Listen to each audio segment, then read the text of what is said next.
AM radio, an op-ed column, and Fox News is not enough. I want a center-right nation to fight for its soul, and its soul is represented in the arts. Its soul is represented in a world in which media is everything. AM radio is the lowest form of communication. It's tinny, it's not robust, it's not Avatar. I want Avatar. I want the right to enter the world of media to the extent and invest in media the way that the left does. The fake media is trying to silence us, but we will not let them, because the people know the truth. The fake media tried to stop us from going to the White House, but I'm president and they're not. You're listening to the Curt Schilling Podcast, a Breitbart.com podcast. The podcast starts now. Here's Curt with today's headlines.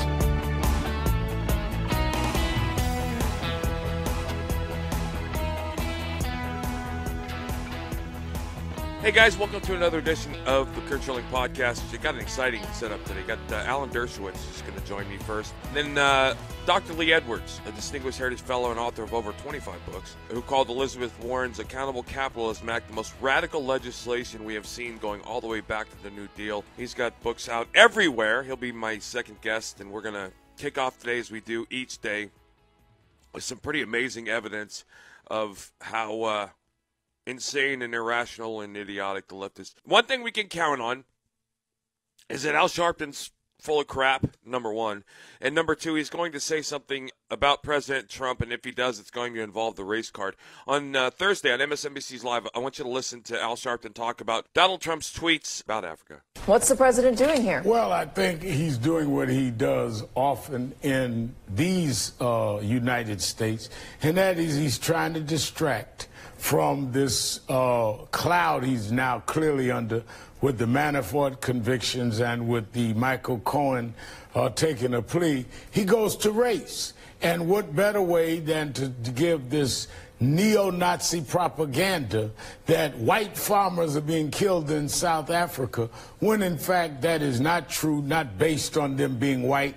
There is a very well thought out argument going on and to deal with the fact that blacks were the ones, for racial reasons, that couldn't own land because of apartheid.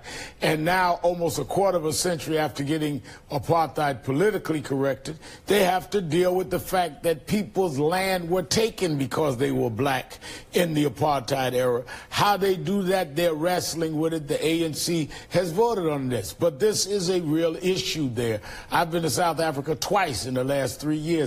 On the ground, you hear the issue, but you don't hear anybody talking about killing whites because of it. And for the president of the United States to put that out there like it's a fact and to act like, in fact, that they have come up with a formula is a falsehood and an attempt from him to distract from his own problem. All right, so first of all, that's false. He's lying. That's exactly what's happening in Africa right now. I want to back that up with fact. This is just exposes. I want you to listen to Tucker Carlson responding to the backlash over the South Africa report, which everybody was calling Trump a liar on. Listen up. Julius Malema is the leader of the country's third largest political party. He's one of South Africa's most famous figures. Here's what he said 2 years ago about murdering people on the basis of their skin color. Watch this. I don't know what's going to happen in the future. I'm saying to you, we have not called for the killing of white people, at least for now.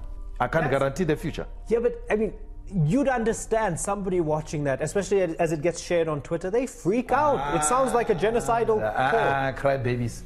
Malema hasn't become any more moderate. He's become more radical, and not coincidentally, he's become more popular. Here's Malema just a few months ago. When you want to hit them hard, go after a white man. They feel a terrible pain. We are starting with this whiteness. We are cutting the throat of whiteness. Malema, by the way, is not a fringe figure in South African politics. He's a pivotal figure in South African politics. He saw the president's tweet last night, and much like the Washington Post, Malema was offended by it. Notice how he makes certain to blame Jews for good measure. Watch this. This is from today. Donald Trump is not saying anything we have not heard from white people. There's a group of white right-wingers who are being trained by Jews in Pretoria to be snipers. Only death will stop us. Not Trump, not poverty, not sanctions. That right there is what our ruling class is now defending. It does make you wonder about their motives. Not only was Al Sharpton wrong, he was the absolute opposite of right. That's one of the most influential and powerful people in Africa calling for the execution of whites. I thought the first soundbite was interesting when he said, it does not call for the murder of white people yet. And then when someone called him on it about, can you understand that when people read that on Twitter, they're going to freak out? Oh, crybabies, he called them. That's how they're going to fix the problems of apartheid. They're going to murder whites. So, yes, they are murdering people on the basis of their skin color. And you heard him talk about it 3 separate times. Slit the throat of the white man. And that's not in a closet behind closed doors. That's out in public in front of a crowd. That's who the left is defending.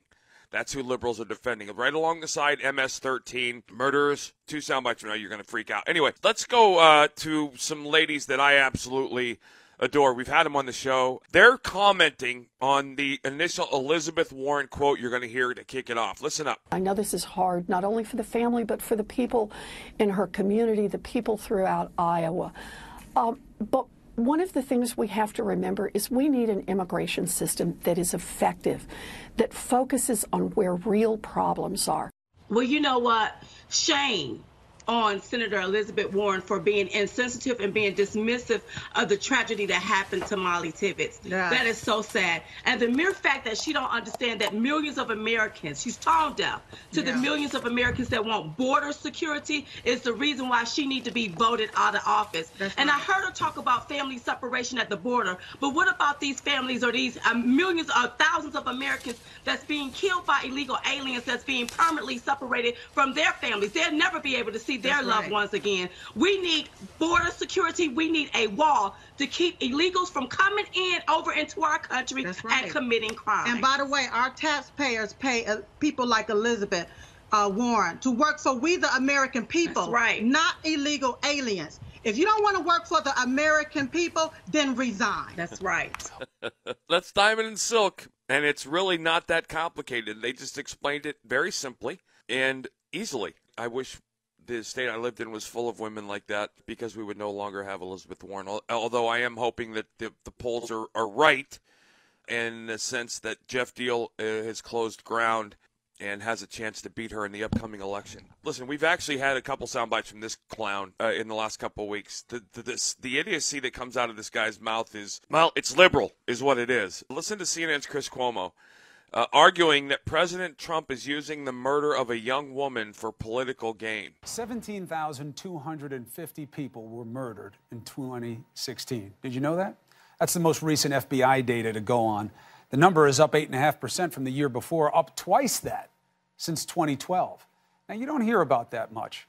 Plenty of the victims are young people, young women, college age, but you don't see them adopted by the right as targets of national attention, except when the killer is what they like to call an illegal alien or something worse. Kate Steinle, now Molly Tibbetts.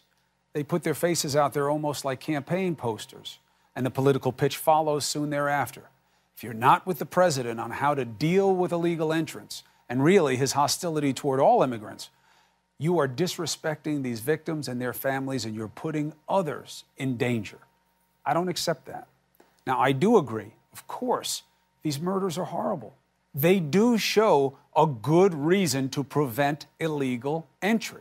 Because, yes, but for the killers being here illegally, that is the fact, and these 2 young people would be alive if not for that fact. So would a lot of other people who are not young white women who have been murdered by illegal entrants. However, the idea that murder is a likely consequence of illegal entrance is bogus. It is a flawed premise, and it is an ugly premise. Why? There is no good data that shows illegal entrants are more of a threat to hurt you. In fact, the data shows they are less of one. That's not true. That's just absolutely unequivocally not true. That's a lie. The data shows the exact opposite. The percentage of crimes they commit, it's absurd. That's a lie. That's a bold-faced lie.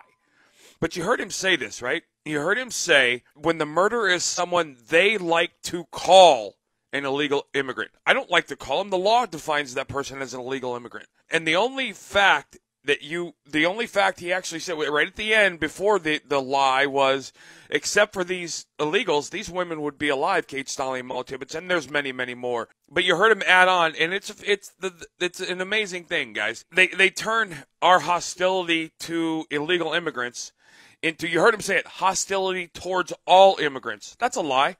I don't have any hostility to anyone that lives in this country that's an immigrant. Nobody. No, none. I don't care what color, what race, anything, nothing.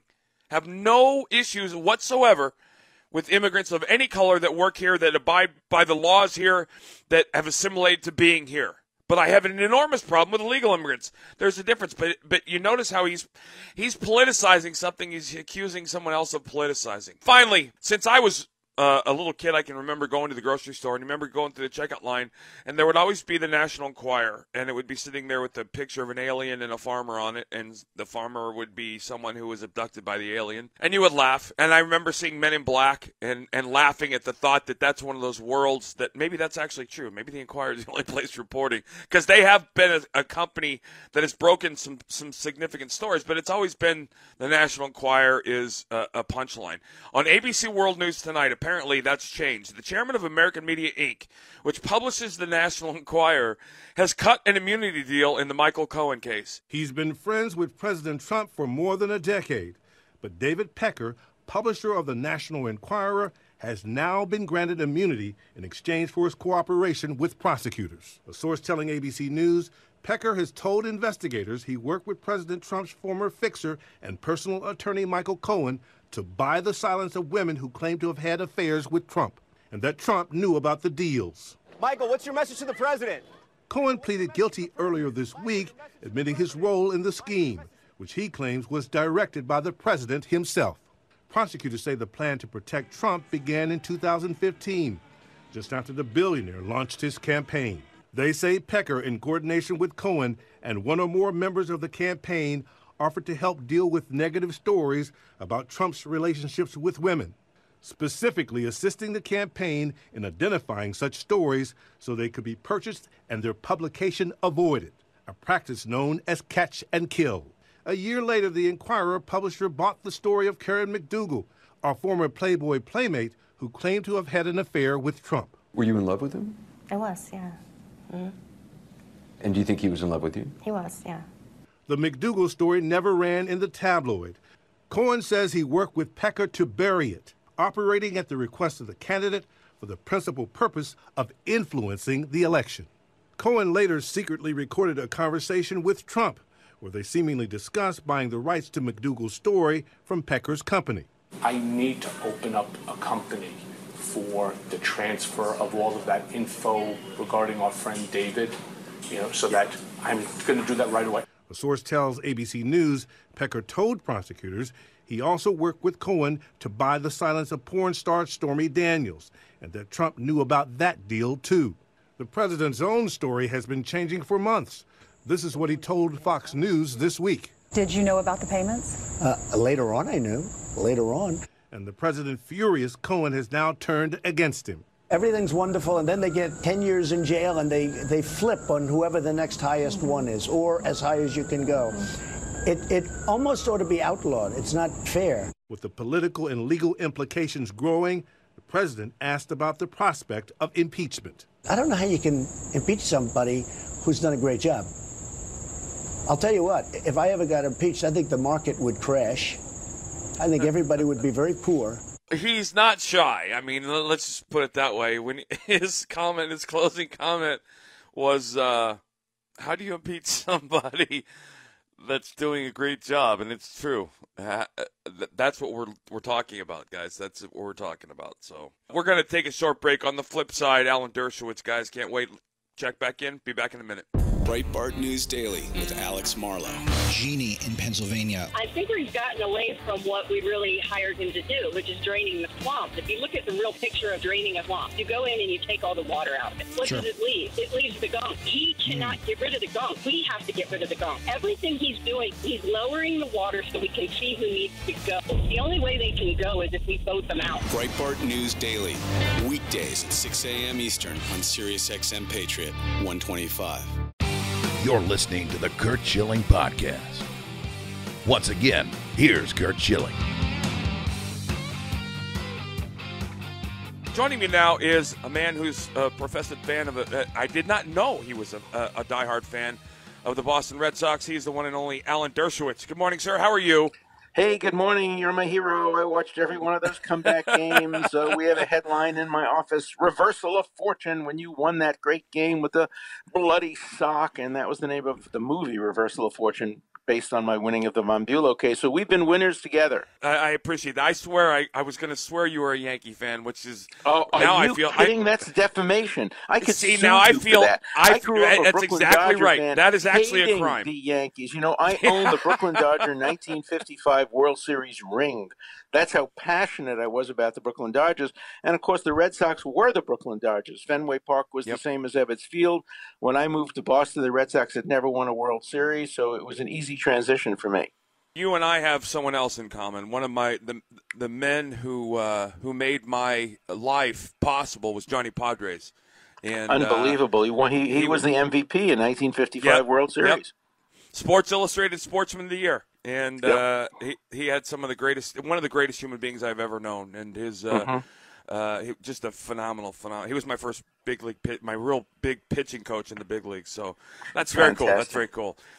So listen, I've seen you everywhere, and I obviously I'm a very hardcore, staunch conservative, and I have very conservative values. I think I'm extremely liberal. I don't think the government belongs in the bedroom, the bathroom, or the church.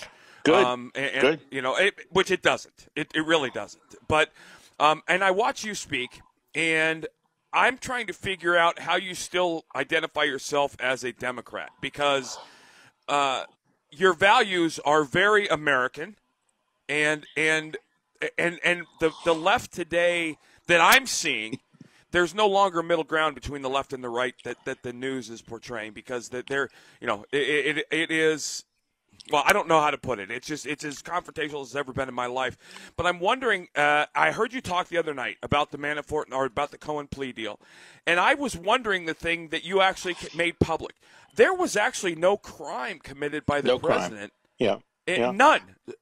And as a lawyer, please explain to my listeners that what we learned, what we know to date, President Trump has in no way, shape, or form committed a crime. I will, but let me first respond to your how can I be a Democrat?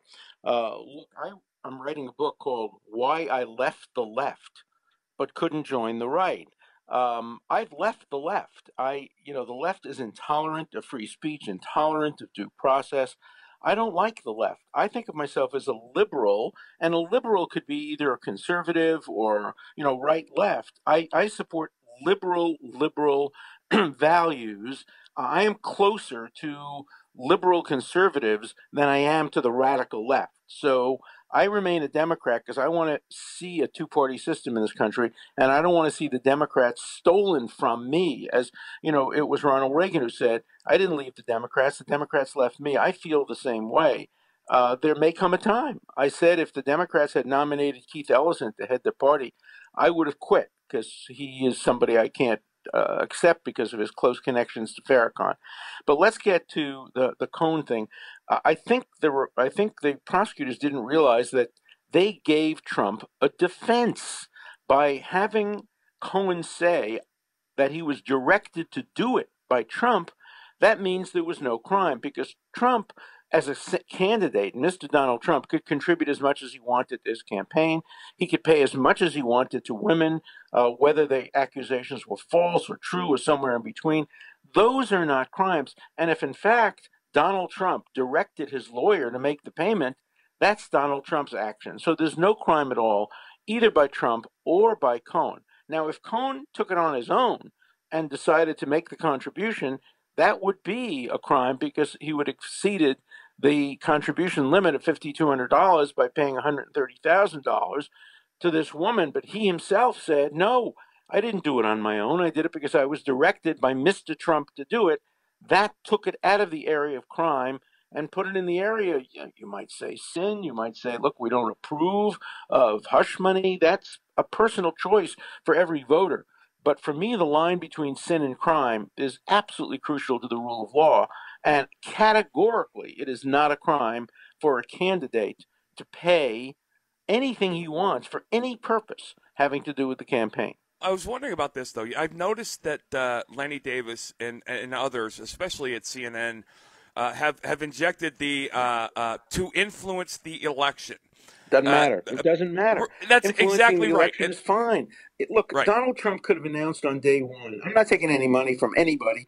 I have $10 billion. I'm going to spend $1 billion of my $10 billion helping myself get elected.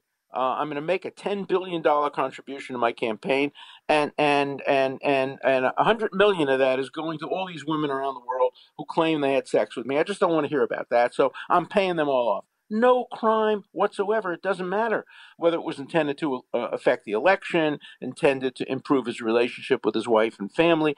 That's irrelevant if the president made the contribution. You know, people are so anxious to find crimes that even good lawyers are failing to look at the statute. You remember the old commercial, Where's the Beef? My attitude as a lawyer is, where's the statute? Show me a rule that says a president can't pay to influence his own election. Of course he can. Well, and we've been dealing with this for 18 months because, as we know now, the Pfizer report used to kick off this FBI investigation. I argue they're investigating a man to find a crime. They're not exactly right. Look, I've used that quote over and over again. When Lavrenti Beria, the head of the notorious KGB, went to Stalin and said to Stalin, show me the man and I'll find you the crime. That is the essence of violating the rule of law when you target somebody. Even if they do it to Al Capone, Al Capone was a horrible murderer, but they said, look, we can't get him on the murders. Let's find a tax violation and go after him. That's a tactic that's very dangerous through the rule of law. It's particularly dangerous when they use it to go after a duly elected president. And all of my liberal and radical and lefty friends are saying to me, can't you devote all your resources to finding crimes that he may have committed or impeachable offenses? And I say, that's not what I do. I'm a criminal defense lawyer. I try to narrow the ambit of criminal law, the ambit of impeachable offenses. I don't want to try to target somebody and find crimes. I didn't like it when they yelled, lock her up to Hillary Clinton. And I would have defended her if she had been elected president and they were trying to impeach her for the, server or Benghazi. All of those things may have been political sins, but they didn't cross the line to crimes. And I'm saying the same thing about Trump. Right. Listen, one of the things that the reason I was probably a locker up shouter is that I think all of these things, including the actions of President Trump, speak to character instead of law. And I don't look to the White House for my moral compass anymore. I stopped doing that when Bill Clinton was president and I was younger. Well, that's a smart thing. No, that's a smart thing. You don't look to political leaders for your moral values. You look to people who, you respect, your family members, your minister, your rabbi, your priest. You look, it's a little harder these days sometimes to look to some religious leaders of all faiths who have gotten themselves caught up in problems. But basically, you have to be your own moral compass. You have to decide what you think is right and follow it. I've been doing that. And, it's made my life very difficult. Old friends won't talk to me. Old friends are telling other friends not to have anything to do with me, particularly on Martha's Vineyard this summer. And it's been very, very difficult for me. And it's been difficult for my wife. But look, I have a moral compass. I know I'm doing the right thing, and I'm going to continue to do it. Yeah. Isn't that amazing that standing up for yourself now with President Trump in the White House is a reason to end a lifelong friendship? I'm blown away. I had Candace Owens on a couple of weeks ago after the whole Philadelphia incident, and the left's attack on black conservatives to me is one of the most eye-opening, revealing things of my lifetime. because I wrote an article on my blog about the switch that never happened. The left claimed that there was a massive switch in parties and people and stuff like that. And I put a fact-based argument out there based on looking at voting records and going back and understanding it never happened. But and now we're seeing a seismic shift in the black vote. We're up over 20-some%. I've seen as high as 39%, which means if it's true, we will never have another Democratic president in my lifetime, if that's actually true, if those facts hold out. But I'm watching what's happening right now, and like I said, I've heard for 18 months, I've heard a lot of negative things that President Trump has done, disappointing to say the least. He doesn't help himself at all with his Twitter account. I don't think he's ever tweeted anything. I get it. I understand it. I never have to question my president's thinking, which is a good thing. But I'm watching the left go irrational in ways that I heard Chris Cuomo. I played a soundbite before you came on today. Chris Cuomo was talking about the Molly Tibbetts murder, and he said something to the effect of, but when the murder is someone they like to call an illegal immigrant. And my response is, no, I don't like to call them that. That's what the law calls them. Yeah, I agree with that. I agree with that. These are 100%. Look, we live in a very divisive time, and it's very, very difficult to have nuanced, centrist arguments that say, look, we don't like what the president's doing. We don't like what he's tweeting. We don't like some of the things he says and does. But it's not about liking him. It's about whether or not he's committed an impeachable offense or a crime. That's a hard argument to make these days. It's all or nothing. It's like the Red Sox and Yankees. When we were rooting for the Red Sox, the Yankees could do no right and vice versa. And, I actually, even when it comes to the Yankees and Red Sox, I admire the Yankees. I think they're a great team. They're having one of the best seasons they've ever had this year. I think Judge and others, and I admire that. I stand up and clap when a Yankee gets a good hit or makes a good play when I'm at the Red Sox game, even though I want the Red Sox to win and the Yankees to lose. Maybe I was just born that way as an academic. But, as somebody once said, when you're on an airplane, you root for the captain, no matter whether he's a Republican or a Democrat. And I want the president to succeed. I want Iran to be denuclearized. I want North Korea to be denuclearized. I want more people to get jobs. I want to see more African Americans have decent and good jobs. And then if that means they're going to vote for a Republican, so be it. I mean, right. I put country before party. I always have, and before ideology. And I think, interestingly enough, we probably have more in common just talking on this show than I ever thought. Because, I remember when, you ran, where did you run? In Rhode Island as a conservative, right? Yeah. Yeah. Well, I had a company in Rhode Island that the government issued a state-backed bond, moral law bond, to move my company and the jobs there, and it failed. Yeah. I lost about $50-some million of my own money, which is my own fault. Wow. But you worked awfully hard for that money. I can attest to that. Did. I was there but sweating, here's the thing, watching you. Professor. The thing about it was I had always heard Rhode Island's corrupt and the mafia, and I thought it was all kind of punchline. So I got to see behind the scenes. And it was one of the most corrupt things I've ever seen in my life. I wrote a book about Rhode Island. I wrote Reversal of Fortune, was about the Von Bulow case and a lot of corruption in Rhode Island, and I got a lot of criticism for that too. Lincoln Chafee is an apple that fell a long ways from the tree when it comes to who his father was. His father was an amazing man, and this guy was just a bad human being. Let me ask you something as a Democrat, okay? And this is, you can answer. I'm going to get an honest answer, which is why I'm asking you. In 18 months, almost close to 2 years since the president's been elected, what American citizen today is worse off than they were the day he got elected? Well, it's interesting because I ask that question to my friends all the time. I put it a little differently.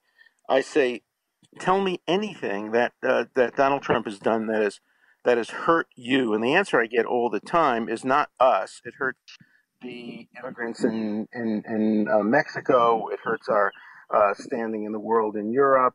But it's very hard for people, particularly people I know, to identify anything that is worse for them. For me, one of my criticisms is things should be worse for people like me who make a good living, and they should be better for people who don't have jobs. But of course, jobs have gone up, and it's very, very hard to look, for me, economics is a science, and I'm always in favor of any economic policies that help poor people and that create greater equality and that create greater opportunity. I don't care if it comes from the Democrats or the Republicans. I have goals, economic goals that I want to see, and I'm not smart enough to figure out what means are best, whether trickle-down theories are best or whether direct subsidies to poor people. That's for the economists to figure out. I have my goal. My goal is to have more jobs, less unemployment, greater equality, greater access to technology by everybody. And I think we probably share those goals. Yeah, we do. That's not a thing. That's a fact. I mean, we want the country to succeed. Yeah. Because when the country it's like winning a World Series. Doesn't matter what player you are on the roster. When you win the World Series, everybody gets a ring. Right. This is no different than that. Professor, listen, I would love to take all day with you. I have so many things I want to talk about. I would love to have you back. God bless you. Thank you so much. Oh, please, anytime. For I've enjoyed the conversation very much. Let's do it again. We'll talk some baseball at some point. You take care of yourself. Thank you. Breitbart News Tonight with Joel Pollack and Rebecca Mansour. A lot of people not knowing what action they could or should take to make the difference. What I do is try to turn people on to sites like Breitbart, people who are writing and publishing the truth so that people will get educated. But, you kind of can't blame productive members of society who are kind of confused, perplexed as to what do we do to take this government back. Sirius XM Patriot, Channel 125. We want to hear from you. Tweet the show at Garrick38. Once again, here's Curt Schilling.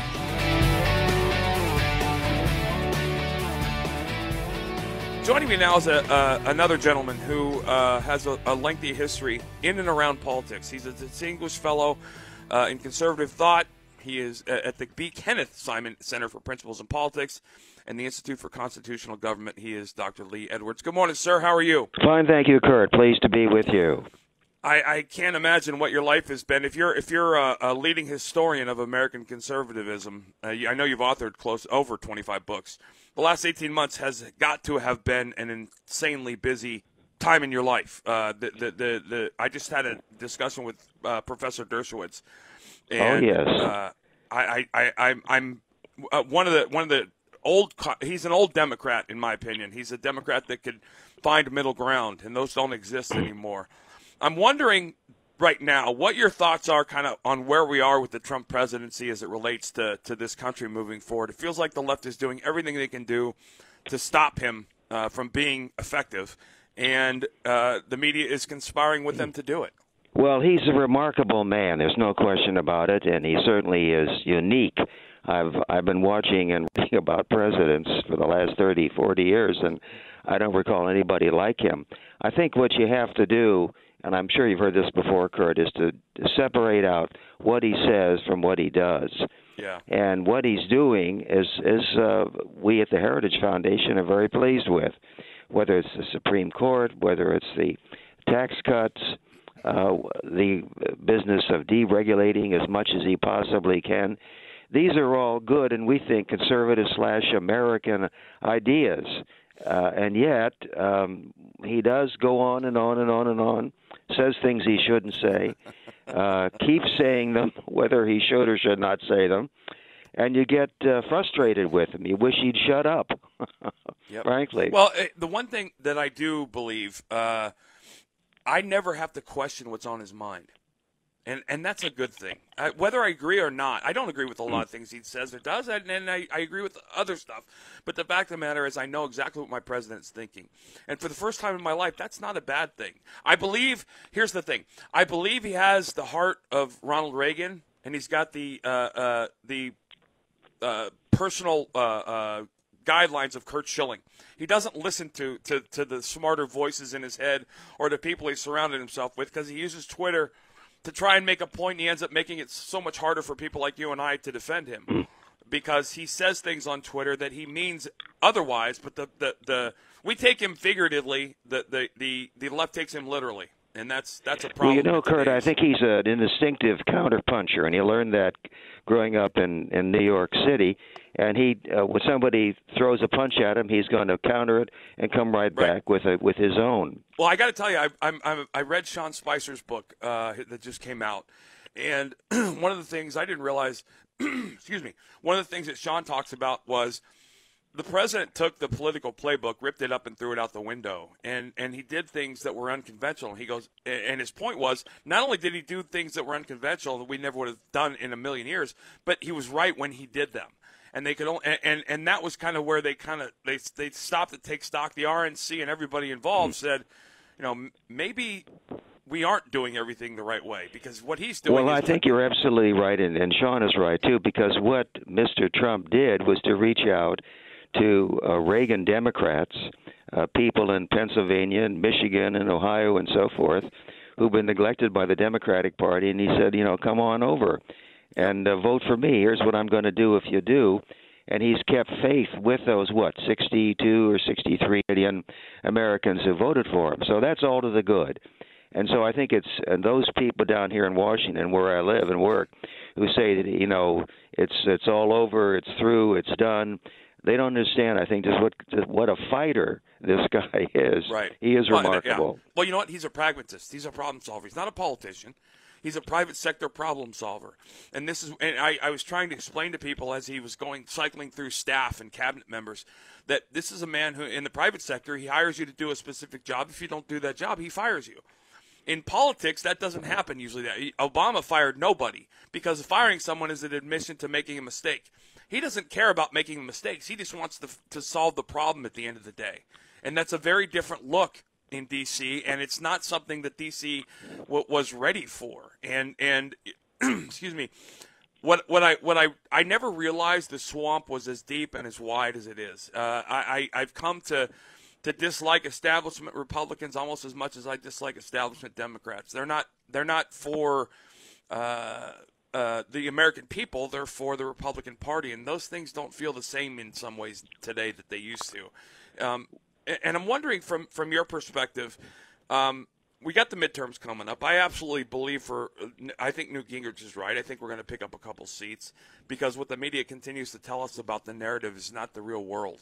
I'm wondering what you guys are thinking about as we head to the midterms. What are you seeing? Well, we like very much the record which he's establishing. We took a look, when I say we, I mean the Heritage Foundation. We took a look at the first year, and he had adopted 63% of the conservative measures which we had recommended in that first year. And that is the same percentage as Ronald Reagan back in 1981. So we think that's a record on which you can certainly build and can run. And therefore, we think that, politically speaking, I think things are looking pretty good, actually, yeah. And I was going to ask you that. For the Trump record. I was going to ask you that. And thank you for bringing that back up. The fact of the matter is he has kept promises, unlike any president in my lifetime. I was a little young for Reagan. I wasn't much into politics. Looking back, I realized what he did. But this president is doing exactly what he said he was going to do on the stump. When he was running for president, he told us the things he was going to do, and now you have a group of people on the left who are acting surprised every time he does them. You would think they'd have gotten over it by now and understand that's exactly what he's going to do. But you know, Curt, that's exactly what he's doing when he's going out and making all of these various political visits to West Virginia and Pennsylvania. He's reminding people, and people saying, hey, that's right, keep doing it, Mr. Trump. Keep doing it, Mr. President. Yep. And that's exactly right. That's why all of those battleground states and all those states he was not supposed to win, he won because excuse me. And I think probably you guys are a lot like I was going into the election. I saw a country that was motivated, that was inspired because there was a man actually speaking to them instead of above them, and I don't feel like that's changed. In fact, I feel like that's become more of a thing since he's gotten into office. There's one thing I want to ask you about, though, and I'm bothered by it. I've been bothered by it for an extended period of time, and that is Attorney General Sessions. I expected more from him, a lot more from him. Am I missing something, or is he as ineffective as I believe he has been? I know he's upset. The president's on the front pages again today, in which he's saying, how could he possibly be not doing various things that he's not doing? I think that Sessions is caught. He decided early on that he would recuse himself from the business of what Russia did or did not do in the elections, and he's stuck with that. And and that's led to all sorts of things, including people, some rogue people, doing and conducting certain legal investigations, which are very problematic. And let me ask, just because he recused himself doesn't mean he can't insert himself back in. I know. I mean, he could do that. Yes, he could. And I ask that because I think the Russia investigation he recused himself from turned out to be a far different investigation than what he believed or any of us believed it would be. I think we're at a point now where, and I have no doubt in my mind it's a witch hunt. This is an investigation they're investigating a man to try and find a crime. They're not investigating a crime to find the criminal. That's been blatantly obvious.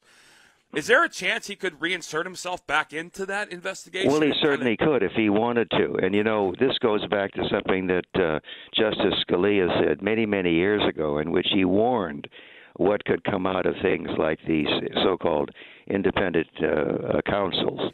And he said this was an intrusion into separation of powers, and giving too much power and making them totally independent, and that's where we are today. And I'm sure that Mr. Dershowitz, if you'd asked him the same thing, I think he would agree with that. Yeah, and that's been probably my biggest disappointment is maybe he is doing something behind the scenes. I know the number of sealed federal indictments is somewhere in the 40,000 neighborhood, which is unheard of, and we're seeing some very dark things being exposed by our departments of justice and our law enforcement agencies as it comes to child trafficking and sex trafficking and child pornography and all this horrific thing going on, the human smuggling out of South America and all those other things. I know that it's a full-time job, but I just don't. I think there are things he could do to make this better, and it's not. I don't feel like he's doing that. Although I also feel like, and correct me if I'm wrong, I don't believe Jeff Sessions is a guy that wants to have a press conference every day in front of the camera. I think he wants to put his head down and do a job. And maybe we're not. He's a very straight arrow guy, Curt. Very straight arrow, very solid, very dependable. That's why he's a disappointment to some people, and his not taking a stronger stand on trying to curb this investigation, which is going to go on and on and on and on. Yeah, unfortunately. It is. But yeah, and I don't see an end to it just because this investigation will go till they find something they can use as a crime. It has nothing. It's gone so far away from collusion that it's laughable now because all the things that they're. I asked Professor Dershowitz straight to the point. Michael Cohen didn't commit a crime. The president didn't commit a crime as it relates to Michael Cohen. He said exactly right. There was no crime committed. You can be as offended as you want about what he was doing, but there was no crime. And the left is acting like they found they found Al Capone's vault with gold in it. And again, as we head to the midterms, I would like to see this man, our Attorney General, come up for air and show me something, anything that he has done in the last 18 months that has made it easier or better for the American people or for my president. I'm not sure he could do that. All we can do is to keep demanding that kind of accounting, as what you're talking about, Curt, and perhaps he'll be forced to do it. Listen, Doctor, I would love to have you back. I enjoyed this. I hope I appreciate you taking the time, and I would love to catch up again because there's a lot of stuff going on that I think only people like you are kind of at the tip of the spear on. So thank you. Be my pleasure. Thank you so much, Curt. All the best. All right, sir. You take care. Dr. Lee Edwards, this is supposed to be the winners and losers part of the show, but I actually wanted to take a minute and say something that I felt like needs to be said. A young lady, a 20-year-old young lady, beautiful young woman, was murdered by an illegal immigrant. And the left and the right, some of the right, would have you believe that the focus and the anger needs to be directed at something other than this horrific human being. And it doesn't. The person that committed this crime was in this country illegally. This is not an immigrant, folks. This is an illegal immigrant. This is someone who bypassed the laws, was in this country for 5 to 7 years, as far as I know. And he had a fake government ID, and his employer was unaware of the fact that he was here illegally. I think that there's probably some other stories into that. But the fact of the matter is, Molly Tibbetts' death, just like Kate Steinle's death, was 100% preventable. Please don't allow the liberals or the left or the media to make you think that anybody that is a conservative cares about anything in this argument, in this debate, other than the fact that this man was here illegally. Not all illegal immigrants are murderers or criminals or drug dealers. but a disproportionate number of them are, and that's what should matter. This wall, this border, you can't be a sovereign nation without borders. And if we're anything, we're a sovereign nation. For all our warts and all of our past, our borders are there to protect our way of life. Our borders are there to defend the things in the Constitution that we have been given as citizens. No other country in the world has what we have. I know liberals will get pissed and offended by that, but the fact of the matter is nobody has the things we have, and they've been fought for, and they've been bled for, and they've been fought and bled for by some of the world's most amazing human beings. We ended slavery with a civil war. We've gone around the world and buried men and women of our armed forces to fight causes around the globe, causes you can agree with or disagree with, but the fact of the matter is they did so at the behest of the commander-in-chief. And no other country has the things that we have. And one of the things that we have is a government that's supposed to protect us. And right now, that's not happening. Right now, you have a portion of our government that is fighting for the murderer, that is fighting for the illegal, that is fighting for the MS-13s of the world, and that you have again, guys, you're arguing and fighting. We are arguing and fighting with the side that the left told us about 2 years ago we could stop the terrorism if we would just get these people jobs. That's who we're arguing with. And I want you guys to understand this isn't about right or wrong. This is about good and evil.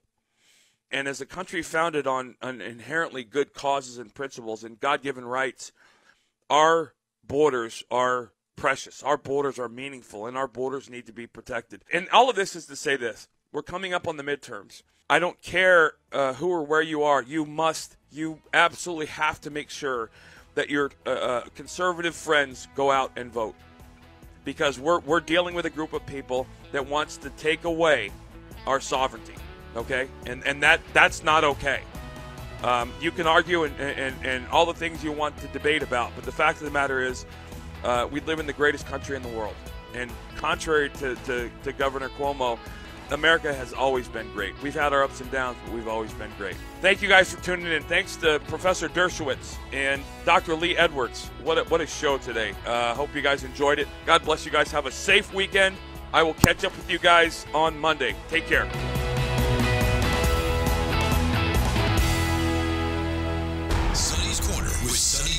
I want to actually take a couple of the references to Donald Trump from hip-hop. And then we're going to try to see if we can figure out why they like Donald Trump. Jay-Z said, I'm at the Trump International. Ask for me. Raekwon said, I'm the black Trump. They are comparing themselves to what he represents. His wealth, his achievement. Capitalism. Sonny's Corner with Sonny Johnson. Saturday from 1 to 3 p.m. East on Sirius XM Patriot 125.